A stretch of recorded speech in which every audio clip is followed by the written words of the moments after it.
Aceitei trabalhar como babá para ajudar uma amiga da minha mãe e ganhar algum dinheiro extra, mas aquela noite mudou minha vida para sempre. Na manhã seguinte, fui arrancado da cama por policiais e jogado dentro de uma viatura sem sequer saber o motivo. Na delegacia, descobri que a filha mais velha havia me acusado de agressão porque eu a rejeitei.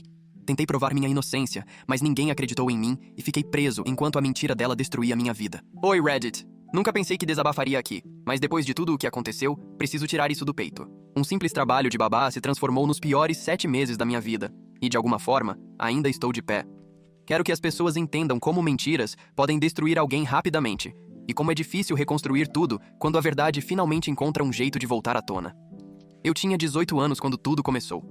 Primeiro ano da faculdade, sem dinheiro e sempre procurando bicos fáceis. Ser babá foi algo que aconteceu por acaso. A amiga da minha mãe, a senhora Miller, precisava de alguém uma noite e eu estava livre. Deu tudo certo. As crianças gostaram de mim, e depois disso, ela começou a me chamar sempre que a babá habitual cancelava. Os filhos dela, Tommy, de 7 anos, e Emma, de 5, eram ótimos. Sem birras, sem desastres, apenas 2 criaturinhas engraçadas que achavam que eu era o cara mais legal do mundo porque deixava eles ficarem acordados 20 minutos além do horário e construía torres de Lego que chegavam até o ventilador de teto. Eles me chamavam de Irmãozão Cameron, e sinceramente eu gostava do apelido. Então, quando a senhora Miller ligou naquela noite, eu nem hesitei. Oi, querido. Eu sei que é de última hora, mas minha babá cancelou. Não pediria se não fosse importante, disse ela ao telefone, soando aflita. Olhei meu calendário. Nada além de estudar para uma prova de psicologia no dia seguinte. Claro, respondi. Que horas? Das 7 às 9h30, pago um extra. Fechado. Vesti um moletom, peguei minha mochila e fui até lá. Os Miller moravam numa casa aconchegante de 2 andares, com uma varanda branca e uma daquelas bandeiras sazonais iluminadas penduradas na porta. Naquela noite dizia: abençoe este lar. Quando cheguei, as crianças já estavam de pijama assistindo a uma maratona de desenhos. A senhora Miller estava meio arrumada, com o cabelo cacheado, salto em uma mão, correndo pela sala. Você é um salvador, Cameron, disse ela, revirando a bolsa à procura das chaves. O jantar já está pronto, as crianças escovaram os dentes. Só as mantenha vivas até eu voltar. Ri. Posso lidar com isso. Ah, e a Susan pode voltar mais tarde, acrescentou, já indo em direção à porta. Ela saiu com amigos, mas disse que talvez passasse aqui. Meu estômago deu um aperto ao ouvir aquele nome. Susan, a filha mais velha da senhora Miller, 19 anos, um ano mais velha do que eu. Mas já tínhamos cruzado caminhos várias vezes. Ela era complicada. Tinha o hábito de flertar com todo mundo. Mas comigo era diferente, óbvio, insistente, daquele jeito que faz você rir sem graça e mudar de assunto. Ela sempre arranjava desculpas para me mandar mensagens quando eu estava cuidando das crianças. Como está meu irmãozinho? Ou quer companhia enquanto eles dormem? Eu sempre ignorava ou respondia de forma educada. Então, uma noite, uns 2 meses antes, ela apareceu enquanto eu estava ali. Disse que precisava conversar. As crianças estavam dormindo, então achei que não teria problema. Mas então ela disse que gostava de mim. Gostava mesmo de mim. E quando eu disse com um jeito que não estava interessado, ela desabou completamente. Chorava, gritava, fez um escândalo. Você nem se importa. Ela gritava, andando de um lado para o outro na sala. Você só acha que é bom demais para mim porque está na faculdade. Foi constrangedor e desconfortável. Eu disse que ela estava exagerando e ela saiu furiosa. Uma semana depois, ela agia como se nada tivesse acontecido. Sorridente, tranquila, até elogiou meu corte de cabelo como se nada tivesse rolado. Lembro de ter achado estranho, mas deixei pra lá. Imaginei que ela tivesse superado. Enfim, por volta das 9, as crianças estavam quase dormindo no sofá. Levei Tommy para a cama primeiro, depois Emma, que murmurou algo como "Boa noite, irmãozão", antes de apagar de vez. Eu estava limpando migalhas de lanche quando ouvi a porta da frente destrancar. Susan entrou. Não disse nada. Só ficou ali na entrada, olhando para mim por um segundo. Os mesmos olhos azuis, mas dessa vez sem sorriso. Apenas uma expressão tensa, estranha, como se tivesse chorado ou estivesse com raiva. "Oi", falei, tentando soar normal. "Sua mãe disse que você talvez voltasse." Ela não respondeu. Apenas passou por mim e subiu direto. Os passos eram lentos e pesados, e ela não olhou para trás. Pensei, tudo bem. Talvez tenha sido um dia ruim. Não é da minha conta. Terminei de limpar e sentei no sofá para assistir a um episódio de The Office. Às 9h30, faróis iluminaram a janela. A senhora Miller tinha chegado. Entrou radiante, maquiagem impecável, animada, talvez um pouco tonta, sorrindo de orelha a orelha. "Você é o melhor, Cameron", disse ela, largando a bolsa no balcão. "As crianças foram bem?" "Perfeito", respondi. "Sem problemas." Ela pegou o dinheiro da carteira e me entregou com um sorriso caloroso. "Estou te devendo uma grande, não se preocupe com isso." Peguei minha mochila, me despedi e saí. O ar estava fresco, a rua tranquila, meu carro estacionado sob o poste de luz, e lembro de ter pensado em como aquela noite parecia calma. Era apenas uma daquelas noites comuns e tranquilas. Cheguei em casa, tomei banho e abri meu livro de psicologia. Nada parecia estranho ou fora do lugar. Apenas mais uma noite de babá, mais um pagamento fácil. Se alguém tivesse me perguntado naquela hora, eu teria dito que não foi nada especial. Nenhum sinal de alerta, nenhum momento esquisito. Apenas uma casa silenciosa, 2 crianças dormindo e um universitário fazendo seu trabalho. Mas no dia seguinte, tudo virou minha vida de cabeça para baixo. Tudo começou com batidas na porta, não o tipo suave que faz você pensar que alguém está entregando um pacote. Eram batidas pesadas, furiosas, que faziam a porta tremer. Virei na cama, meio dormindo, pensando que talvez fosse um entregador ou algum colega de trabalho do meu pai. Então ouvi minha mãe gritar meu nome lá embaixo. Cameron, desça aqui agora. A voz dela não soava normal. Havia pânico nela. Cambaleei para fora da cama, ainda de moletom, olhos semicerrados. Quando cheguei ao final da escada, congelei. 2 policiais estavam na nossa porta, uniformes completos, distintivos brilhando na luz da manhã. Minha mãe estava pálida. Meu pai estava atrás dela, de braços cruzados, como se já tivesse certeza de que eu tinha feito algo errado. Cameron L. Garson, disse um dos policiais. Sim, você está preso. Eu cheguei a rir por um segundo, porque pensei que só podia ser um engano. O quê? Antes que eu pudesse perguntar qualquer coisa, um deles me virou e colocou algemas nos meus pulsos. Metal frio, apertado. Minha mãe arfou e tentou me alcançar. O que está acontecendo? Ele é só um garoto. O policial mais alto disse algo sobre suspeita de agressão, mas minha cabeça girava tanto que não conseguia entender tudo. Tentei falar e explicar, mas eles só repetiam que tudo que eu dissesse poderia ser usado contra mim. O rosto do meu pai ficou vermelho. O que diabos você fez? Ele gritou. Eu não fiz nada. Eu gritei de volta, mas ninguém ouviu. Eles me levaram para fora, passando pelas janelas dos vizinhos. Cortinas se mexeram. Eu conseguia sentir as pessoas olhando. Meu coração batia tão rápido que eu mal conseguia respirar. Nunca tinha nem entrado em um carro de polícia. O cheiro de vinil e desinfetante me deu enjoo. Na delegacia fizeram todo o processo, impressões digitais, foto de ficha, tudo. Depois me colocaram numa sala pequena com uma mesa de metal, 2 cadeiras e um espelho falso. Continuei tentando entender o que estava acontecendo. Talvez um engano. Talvez alguém tivesse usado meu nome. Um detetive entrou depois do que pareceu 1 hora. 40 e poucos anos, gravata torta, olhos cansados. Ele carregava uma pasta grossa o suficiente para fazer meu estômago afundar. Sorriu, mas não era um sorriso amigável. Relaxe, Cameron, ele disse sentando à minha frente.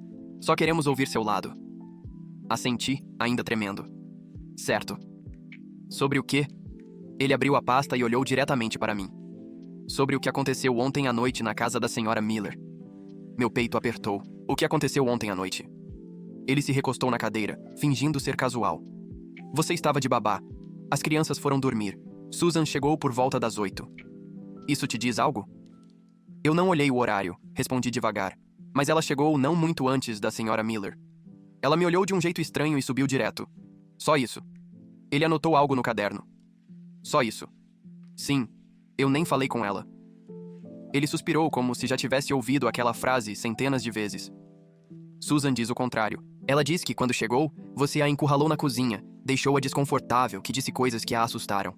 Eu apenas piscava para ele. O quê? Ela também diz que você fez algo e a ameaçou quando ela resistiu. Eu ri. Realmente ri. Porque parecia absurdo. Isso não aconteceu. Ela subiu direto. Eu nem saí da sala de estar. O detetive assentiu devagar, como se estivesse tentando entender. Então empurrou um copo d'água para mim. Escuta, eu entendo. Às vezes as pessoas cometem erros. Se você admitir algo pequeno, dizer que se aproximou demais, talvez interpretou mal um sinal. Nós podemos ajudar você. Juízes gostam de honestidade. Foi aí que entendi. Ele não queria entender nada. Ele queria me pegar. Eu não fiz nada. Falei mais alto. A voz dele endureceu. A história de Susan não mudou uma vez sequer. Tem certeza de que quer manter essa versão? Fiquei olhando para a mesa. Sentia o suor escorrendo pelo pescoço. Estou dizendo a verdade. Ele se inclinou para frente, sussurrando como se estivéssemos compartilhando um segredo. O problema da verdade, Cameron, é que ela nem sempre combina com as provas. Tem certeza de que quer continuar cavando esse buraco? Que provas? Explodi. Ela está mentindo. Ele não respondeu. Apenas se levantou, recolheu as anotações e me deixou ali sentado. Quando finalmente me soltaram sob fiança naquela noite, minha mãe estava esperando no saguão. O rosto dela estava inchado de tanto chorar. Meu pai estava ao lado dela, braços cruzados, maxilar travado. A volta para casa foi silenciosa até meu pai falar. O que diabos há de errado com você? Eu não fiz nada, respondi de novo. Minha voz falhou, e isso me fez soar culpado até para mim mesmo. Então por que ela diria isso? Ele gritou. Por que ela mentiria? Eu não sei. Minha mãe se virou do banco da frente, lágrimas nos olhos. Cameron, só nos diga a verdade, ela sussurrou. Eu estou dizendo a verdade. Entramos na garagem. Meu pai bateu a porta do carro com força suficiente para as janelas tremerem. Minha mãe ficou para trás, segurando minha mão antes que eu pudesse entrar. Os olhos dela estavam cheios de algo que eu não via há anos. Medo puro. Eu sei que você não fez isso, ela disse baixinho. Vamos resolver. Eu prometo. Essas palavras foram a única coisa que me impediram de desabar ali mesmo. Mas promessas não significam muito quando você vive em uma cidade pequena. Quando chegamos em casa, já dava para ver pessoas na calçada cochichando, fingindo não olhar. As notícias se espalham rápido por aqui. Naquela noite, sentei na cama olhando para o meu telefone, esperando que alguém me mandasse mensagem. Um amigo, um colega, qualquer pessoa. Ninguém mandou. É louco como sua vida pode pegar fogo sem uma única chama. Aprendi naquele dia que não importa se você é inocente. As pessoas só precisam de um rumor. No fim da semana, todo mundo já sabia. A história se espalhou mais rápido do que qualquer coisa que eu já tinha visto. Em uma cidade tão pequena, fofoca viaja como fogo em mato seco. Você não consegue andar 2 quarteirões sem alguém saber da sua vida. E a minha tinha se tornado o único assunto que as pessoas queriam comentar. No começo, tentei me convencer de que ia passar, que as pessoas esperariam pela verdade. Mas isso foi uma piada. Os vizinhos que acenavam para mim todas as manhãs agora evitavam contato visual. A senhora Kenir, da casa da frente, puxava os filhos para dentro sempre que eu passava. Até minha faculdade me mandou um e-mail dizendo que minha presença seria temporariamente suspensa enquanto durasse a investigação. Essa doeu mais do que todas. Eu tinha me matado para entrar ali. E num instante, estava do lado de fora. Tentei ligar para pessoas que eu achava que eram meus amigos. A maioria não atendeu. O único que atendeu, meu melhor amigo, Jason, ele atendeu depois da 3ª chamada. Cara, eu soube, ele disse baixinho. Finalmente, alguém que talvez acreditasse em mim. Jason, não é verdade, eu disse. Você me conhece. Eu nunca faria isso. Eu sei, ele respondeu rápido, depois baixou a voz. Mas escuta, isso tudo está ficando feio. As pessoas estão falando. Meus pais estão surtando. Acho que é melhor você não me ligar por um tempo. Congelei. Então era isso. Ele suspirou. Não é que eu não acredite em você, cara.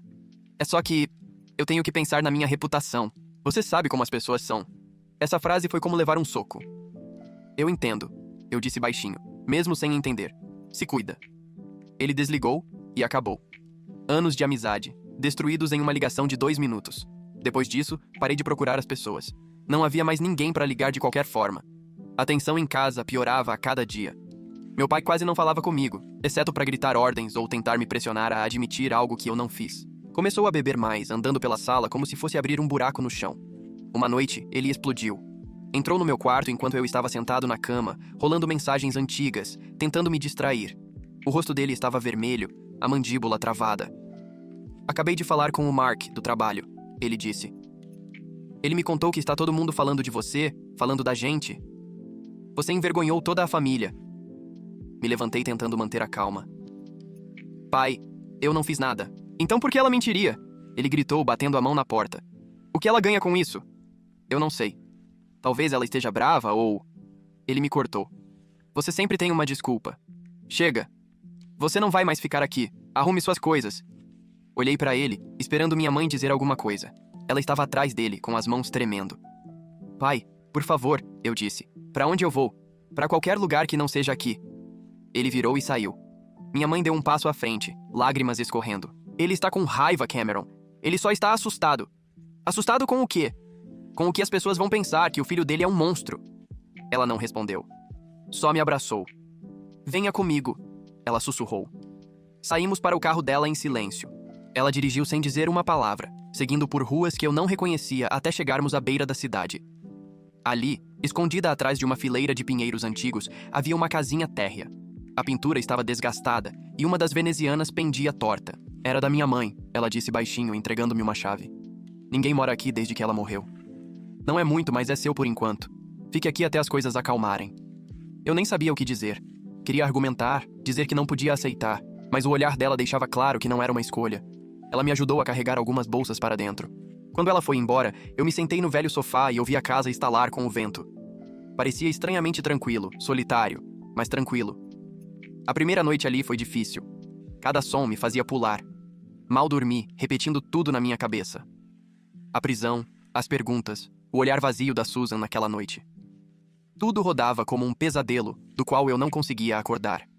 Na manhã seguinte, fiel à palavra, minha mãe apareceu com sacolas de comida, leite, pão, sopa enlatada. Ela também trouxe um celular pré-pago barato, só por precaução. Tentou sorrir, mas seus olhos estavam cansados. Ficou por 1 hora, principalmente sentada ao meu lado enquanto eu tomava café. Não disse muita coisa, só coisas simples como: tente descansar ou eu volto logo. Eu percebia que ela estava se segurando só por minha causa. Os dias passaram assim, longos, vazios, silenciosos. Minha mãe passava lá a cada 2 dias, sempre olhando por cima do ombro antes de bater na porta. Meu pai nunca apareceu, nenhuma vez. A única coisa que me impediu de desmoronar completamente foi a fé da minha mãe em mim. Toda vez que ela olhava para mim, eu via isso. A crença de que eu não era aquilo que diziam que eu era. E quando o mundo virou as costas, a voz dela foi a única que ainda soava humana. Cerca de 1 mês após minha prisão, tive minha primeira audiência, uma audiência preliminar. O julgamento mesmo só começou alguns meses depois. Lembro de estar sentado no corredor do tribunal naquela manhã, com as mãos suando. Cada vez que as portas duplas se abriam, eu via de relance rostos conhecidos, vizinhos, antigos professores, todos ali para assistir. Não por justiça, por entretenimento. Quando chamaram meu nome, senti como se o chão tivesse inclinado sob meus pés. A sala estava lotada. Susan estava sentada na mesa das testemunhas com seu advogado, cabelo preso, usando um suéter simples que a fazia parecer delicada e inofensiva. Eu nunca a tinha visto tão composta. Quando ela se levantou para testemunhar, começou a chorar quase imediatamente. Lágrimas de verdade ou boa atuação. Eu já não sabia dizer. Ela disse que, quando chegou em casa naquela noite, eu estava esperando por ela na cozinha, que eu a encurralei, bloqueei a porta e disse coisas que a deixaram com medo de gritar. Disse que congelou, apavorada, e correu escada acima assim que eu terminei. A voz dela quebrava nos momentos perfeitos. O júri estava engolindo cada palavra. Depois ela acrescentou a parte que me deu vontade de gritar, que ela costumava achar que eu gostava dela, mas depois percebeu que eu só fingia ser legal para me aproximar. A mesma coisa que ela tinha dito meses antes, completamente distorcida. Eu apertei a borda da mesa até meus nós dos dedos ficarem brancos. Meu advogado, um homem de meia idade chamado Frank, que parecia mais exausto do que confiante, sussurrou: "Não reaja." Mas era impossível. Ouvir ela reescrever aquela noite, ver todo mundo balançando a cabeça como se fizesse todo sentido, me fazia sentir como se eu estivesse do lado de fora da minha própria vida. Então começou o desfile. Pessoas aleatórias se revezando para fingir lembrar de algo. Uma mulher do nosso bairro disse: "Sempre senti uma energia estranha dele." Um cara que eu mal conhecia da escola disse que eu era amigável demais com crianças. Até alguém da faculdade comentou que eu parecia retraído ultimamente, como se ser quieto fosse sinal de culpa. Nenhum deles tinha prova real, só sentimentos. Opiniões e sentimentos eram suficientes. Quando chegou nossa vez, Frank se levantou e disse: "Meritíssimo, há razão para acreditar que haveria imagens da câmera Ring do lado de fora da casa que poderiam confirmar os movimentos do meu cliente." A sala mudou de clima. Finalmente, algo que poderia me ajudar. Mas antes que ele pudesse continuar, a senhora Miller, que parecia não dormir há dias, subiu ao banco das testemunhas. Suas mãos tremiam enquanto ela falava. "A câmera Ring não funciona há semanas", disse baixinho. "A lente quebrou depois de uma tempestade. Meu marido deveria ter trocado, mas nunca fez isso. Meu estômago afundou. O promotor, um cara elegante com um corte de cabelo perfeito, se aproveitou imediatamente." "Que conveniente", disse alto o bastante para o júri ouvir claramente. A única coisa que poderia mostrar o que realmente aconteceu estava quebrada. Frank protestou, mas o juiz mandou seguir em frente. E foi isso. Sem imagens, sem provas, só a palavra dela contra a minha. Quando subi ao banco das testemunhas, contei a verdade, cada detalhe. Como Susan chegou em casa pouco antes de a mãe dela me olhar estranhamente e subir direto. Como permaneci na sala o tempo inteiro. Como a senhora Miller chegou mais tarde e me pagou como se fosse uma noite qualquer. Tentei falar com calma, firme, mas toda vez que eu abria a boca, sentia os olhos da Susan em mim, vazios, frios, como se estivesse me desafiando a errar. O promotor me destruiu. "Então você espera que o júri acredite que ela simplesmente inventou isso?" Ele disse. "Sim. Por que ela faria isso?" Eu hesitei. "Porque eu a rejeitei meses atrás." Isso fez a sala inteira murmurar. Susan fez uma expressão perfeita de choque, como se eu tivesse dito algo repugnante. O promotor sorriu de lado. "Então agora ela está mentindo por causa de um amor não correspondido. Essa é a sua história." Eu queria gritar. É a verdade. Mas ele não ligava. Nenhum deles ligava. Quando chegaram os argumentos finais, eu já sabia para que lado aquilo ia. O promotor ficou de pé, imponente e dramático, falando sobre confiança quebrada, inocência destruída, e como os pais merecem se sentir seguros ao deixar seus filhos com adultos responsáveis. Eu já não era uma pessoa. Era uma manchete. Quando Frank falou, a voz dele estava calma, mas cansada. Ele disse que não havia provas físicas, nenhuma consistência no relato da Susan e que tudo apontava para dúvida razoável. Mas razoável não tinha chance contra uma garota de 19 anos chorando e uma cidade que já havia decidido que eu era culpado. O júri saiu para deliberar. Ficaram fora talvez por 1 hora. Nem tempo suficiente para o almoço. Quando voltaram, não olharam para mim. O porta-voz se levantou, pigarreou e disse a palavra. Nunca vou esquecer. Culpado. Tudo ficou silencioso. Eu não me mexi. Minha mãe soltou um soluço baixo atrás de mim, como se estivesse tentando não desmoronar. Meu pai se levantou, com o rosto rígido, e saiu direto do tribunal sem dizer uma palavra. Simplesmente foi embora. A voz do juiz parecia distante, como debaixo d'água, enquanto ele lia a sentença. 4 anos na penitenciária estadual. 4 anos por algo que eu não fiz. A sentença definitiva foi marcada para algumas semanas depois, e quando eu finalmente fiquei diante dele novamente, ele me deu os mesmos 4 anos. 1 semana depois me colocaram no ônibus. Pulso algemado, tornozelos algemados, uma longa viagem pelo nada. O cara ao meu lado ficava cantarolando baixinho. Cada solavanco fazia as correntes tilintarem. Quando entramos pelos portões da prisão, o som foi a primeira coisa que senti. Portas de metal batendo, guardas gritando, vozes ecoando pelo concreto. A primeira semana foi caos. O barulho nunca parava. Gritos, passos, metal raspando em metal. Nem dormir ajudava. Não havia silêncio, nem por 1 minuto. O ar cheirava a suor e água sanitária. Aos 18 anos, eu não fazia ideia de como lidar com aquilo. Os guardas não explicavam muito. Só davam ordens. Mãos ao lado do corpo, olhos para a frente, não fale. Você aprendia as regras observando. E se quebrasse uma, descobria da pior forma. No 3º dia, as pessoas já sabiam por que eu estava ali. Essa é a coisa sobre a prisão. A palavra se espalha rápido. Eu era o cuidador de crianças. Isso era tudo o que precisavam ouvir antes que os rumores transformassem tudo em algo ainda pior. Ei, esse é o babá, murmurou um cara quando passei na fila do almoço. Outro riu. Mantém ele longe dos novatos. Eu tentei ignorar, mas você não consegue se esconder em um lugar onde todo mundo está preso junto. A primeira briga veio do nada. Eu estava no refeitório, bandeja na mão, quando alguém esbarrou em mim com força suficiente para derrubar a comida. Virei, pronto para pedir desculpas, mas o cara só sorriu de lado. Olha por onde anda, babá. Antes que eu pudesse dizer qualquer coisa, ele me empurrou de novo. Depois veio o soco, direto no rosto. Minha visão ficou branca. Eu caí, e a bandeja bateu no chão. Os guardas não se moveram. Eles observavam. Um deles até sorriu. Eu me levantei sangrando, tonto e humilhado. Naquela noite dormi com um olho aberto. Poucos dias depois aconteceu de novo, dessa vez no pátio. 2 caras me cercaram, me chamando de nomes. Eu tentei sair andando, mas um segurou minha camisa. Você acha que é melhor do que a gente? Ele disse antes de me jogar contra a grade. A próxima coisa de que me lembro é de acordar na enfermaria, com o lábio cortado e o olho inchado. A enfermeira não fez perguntas, me deu analgésicos e mandou eu sair. Depois disso, percebi que estava sozinho. Então apareceu Rudy. Ele era mais velho, talvez perto dos 40, com fios grisalhos na barba e um jeito calmo de se mover que não combinava com o caos ao redor. A primeira vez que nos encontramos, eu estava tentando esfregar o sangue da minha camisa depois da última briga. Se continuar fazendo isso, só vai aumentar a mancha, ele disse sem levantar os olhos. Eu não respondi. Ainda tentava entender se ele estava tirando sarro da minha cara. Ele finalmente olhou para mim e disse: Relaxe, garoto. Não estou aqui para te bater. Foi assim que começou. Devagar, simples. Ele não perguntava sobre meu caso, e eu não perguntava sobre o dele. Nós apenas trabalhávamos lado a lado. Depois de um tempo, ele começou a me dar pequenos conselhos. Mantenha a cabeça baixa, disse um dia. Não fale demais. Não fale de menos. E aconteça o que acontecer, não reaja a boatos. Perguntei quanto tempo ele estava lá dentro. Ele deu de ombros. Tempo demais. Eventualmente, descobri que ele estava lutando contra a própria condenação há anos. Disse que o sistema mastigou ele e o esqueceu. Defensores públicos não defendem. Eles só movimentam papel, ele disse uma vez. Quer sobreviver aqui? Lembre-se de quem você é, não do que dizem que você é. Rudy se tornou a única pessoa em quem eu confiava naquele lugar. Uma tarde, ele me viu parado, olhando para o nada durante o trabalho. Você está pensando em como as coisas eram antes, certo? Ele disse. Todo mundo faz isso no começo. Eu concordei com a cabeça. Ele suspirou. Pare. Isso é passado. Já se foi. Você não sobrevive aqui vivendo lá fora. Aquilo me atingiu forte, porque ele estava certo. Algumas semanas depois, começaram os rumores de que Rudy seria transferido. Instalação diferente, estado diferente. Ele não pareceu surpreso.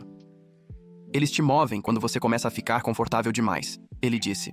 No dia em que foi embora, ele me entregou um pequeno pedaço de papel dobrado, sem nada escrito, e disse uma única frase em voz alta. Não deixe a verdade morrer só porque te enterraram. Foi só isso. Ele fez um aceno com a cabeça, entrou na fila com os outros e se foi. Nas semanas seguintes, eu ficava ouvindo a voz dele na minha cabeça toda vez que queria desistir. Comecei a seguir seus conselhos. Todas as noites, eu escrevia em um caderno que minha mãe me enviou, anotando cada detalhe que conseguia lembrar daquela noite na casa dos Miller. Horários, palavras, sons, tudo. Eu não sabia se aquilo um dia ia importar, mas me fazia sentir que ainda estava lutando. A vida não ficou mais fácil, mas eu fiquei mais forte. Os hematomas sumiram. As cicatrizes não. Mas aprendi algo naquele lugar. Eles podiam trancar meu corpo, me espancar, me chamar de nomes, mas a verdade ainda era minha. E graças ao Rudy, eu não ia deixar que a enterrassem. 7 meses. Esse foi o tempo que fiquei preso antes de tudo mudar.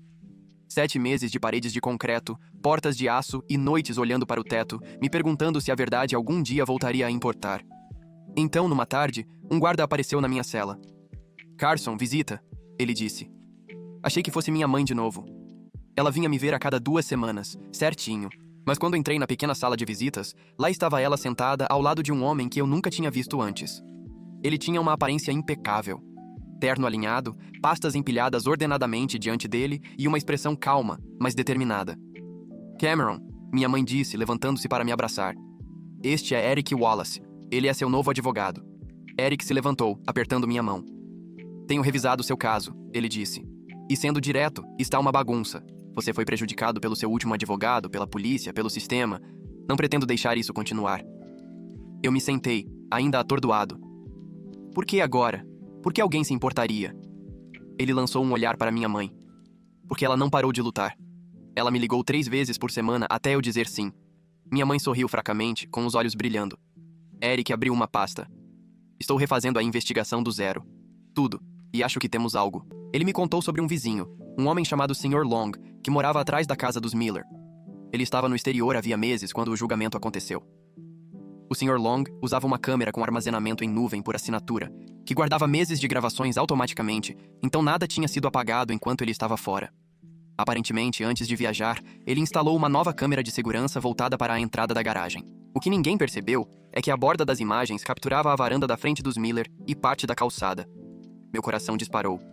Tudo o que importava. Alguns dias depois, Eric voltou com um laptop. Numa pequena sala de reuniões, ele reproduziu o vídeo. A marca de horário mostrava 21h24, não 20h, como Susan tinha dito no testemunho. O vídeo mostrava Susan subindo a entrada de casa sozinha, mexendo no celular, calma como podia estar. Ninguém atrás dela. Nenhuma hesitação, nenhum sinal de angústia. Depois, por volta de 21h32, o carro da Sra. Miller chegou.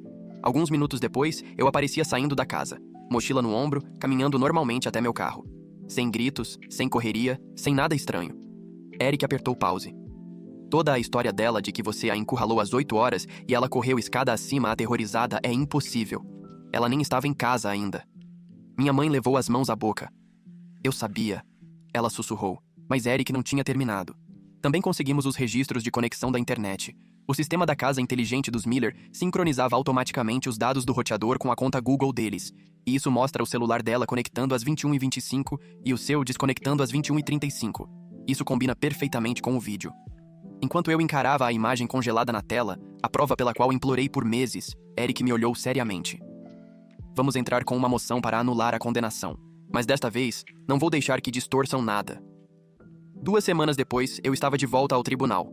Sem uniforme de presidiário desta vez, apenas uma camisa simples e a esperança da minha mãe me mantendo de pé.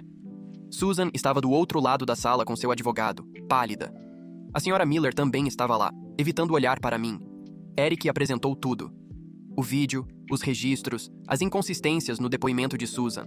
Então ele fez algo que pegou todos de surpresa. Chamou a Sra. Miller ao banco de testemunhas. Ela hesitou, olhando entre Susan e o juiz. Sra. Miller, começou Eric com gentileza. Na noite do incidente, sua filha parecia angustiada quando você voltou para casa? Ela se remexeu na cadeira. Não, ela estava no quarto, quieta. Achei que estivesse dormindo. Então ela não lhe contou nada sobre um ataque naquela noite? Não, disse ela com a voz trêmula. Só na manhã seguinte. Eric assentiu lentamente. E quando ela contou, algo no comportamento dela lhe pareceu estranho. Ela hesitou de novo. Ela parecia com raiva, mais do que assustada.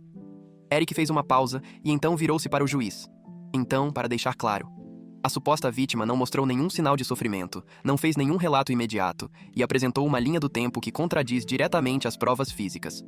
O promotor tentou fazer objeção, mas o juiz permitiu que Eric continuasse. Ele exibiu novamente as imagens. Aqui está Susan chegando em casa calma, sozinha, às 21h24. Aqui está a senhora Miller chegando às 21h32. E alguns minutos depois, meu cliente saindo. Não há confronto, não há pânico, não há evidência de medo. Quando Susan voltou ao banco das testemunhas, tentou manter a compostura. Mas quando Eric perguntou por que sua linha do tempo não batia com as imagens, ela travou. Eu devo ter confundido o horário, gaguejou. Confundido uma hora inteira? Eric disse calmamente. Ou você mentiu? Lágrimas começaram a encher os olhos dela. Eu não queria que isso acontecesse, sussurrou. Eric deu um passo à frente. Então por que você fez isso? A voz dela falhou. Porque ele me humilhou, ele me rejeitou, me fez sentir estúpida. Eu só queria que ele prestasse atenção. Eu não pensei que isso fosse tão longe. A sala do tribunal ficou em silêncio absoluto. Minha mãe começou a chorar baixinho. O juiz parecia furioso. Você está admitindo que seu testemunho foi falso? Susan assentiu, chorando. Sim. A voz do juiz ficou mais dura. Então este tribunal anula a condenação contra Cameron L. Carson. Você será detida enquanto o promotor inicia o processo por perjúrio. Eu nem me mexi. Durante 7 meses, sonhei em ouvir essas palavras. E quando finalmente chegaram, minha mente ficou em branco. Tiraram minhas algemas ali mesmo. Minha mãe correu até mim, me abraçando tão forte que mal conseguia respirar. Você está livre, ela repetia. Você está livre. Meu pai estava lá também, parado mais atrás, com o rosto fechado. Ele não disse uma palavra, apenas saiu antes que alguém pudesse detê-lo. Do lado de fora, o céu parecia mais claro do que eu lembrava. O ar parecia mais leve, real. A liberdade não parecia justiça. Parecia finalmente vir à tona depois de ficar tempo demais submerso. E pela primeira vez em meses, a verdade não estava mais enterrada. Mas só porque eu estava livre não significava que tudo tinha acabado. No ano seguinte, Eric e eu lutamos no processo civil. Alguns meses depois, ele me ligou com uma atualização. Estão tentando fazer um acordo, ele disse. Acordo? Perguntei. O advogado da Susan está oferecendo um pagamento. Querem que você assine um acordo de confidencialidade e siga em frente em silêncio. Eu nem deixei ele terminar. Não, eu disse. De jeito nenhum. Eles arrastaram meu nome na lama. Não vou esconder a verdade só para ela salvar a própria imagem. Ele sorriu de leve. Eu esperava que você dissesse isso. Quase um ano depois, o caso finalmente foi a julgamento. Desta vez, eu não era o que estava sentado ali com medo. Era ela. Susan entrou usando um terno preto e lágrimas falsas, fingindo ainda ser a vítima. Chegou a dizer ao juiz que a internet tinha arruinado a vida dela desde que a verdade veio à tona. Eric continuou calmo, metódico. Não discutiu, não gritou. Apenas apresentou os mesmos fatos. As gravações, os registros do roteador, a confissão dela. Então fez uma única pergunta simples. Você fez ou não fez um boletim de ocorrência falso contra meu cliente? A voz de Susan falhou. Fiz. E esse boletim levou à prisão dele? Ela assentiu, olhando para o chão. E isso bastou. Sem discursos dramáticos, sem encerramento grandioso. Apenas a verdade, clara, para todos verem. Quando saiu o veredito, eu venci. Indenização concedida. Não era pelo dinheiro. Era por finalmente todos saberem que eu não era o monstro que ela inventou. Pela primeira vez, as pessoas pararam de sussurrar quando eu entrava em uma loja. Algumas até pediram desculpas. Professores, vizinhos, gente que tinha me olhado como se eu fosse lixo meses antes. Eu não dizia muito. Não se apaga 7 meses de inferno com desculpas. Meu pai não apareceu no tribunal. Logo começaram a zombar dele na cidade, dizendo que ele deserdou o próprio filho por nada. Ele não aguentou. Em um mês, minha mãe pediu o divórcio. Disse a ele claramente que nunca o perdoaria por ter acreditado em fofocas em vez de acreditar no próprio filho. Ela começou a ficar na casa antiga da minha avó, aquela que ela tinha me dado quando meu pai me expulsou. Algumas noites, nós só sentávamos lá fora, em silêncio, jantando em pratos de papel. Ela dizia que tinha orgulho de mim. E eu dizia que não teria conseguido sem ela. Eu fiquei naquela casa. Fui arrumando aos poucos. Consertei paredes, o telhado que vazava, limpei a garagem velha. Trabalhar com minhas mãos era bom, simples, real.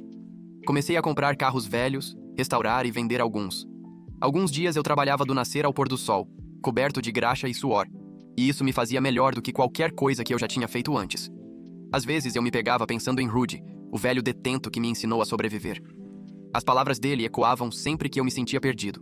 Não deixe a verdade morrer só porque enterraram você. Ele estava certo.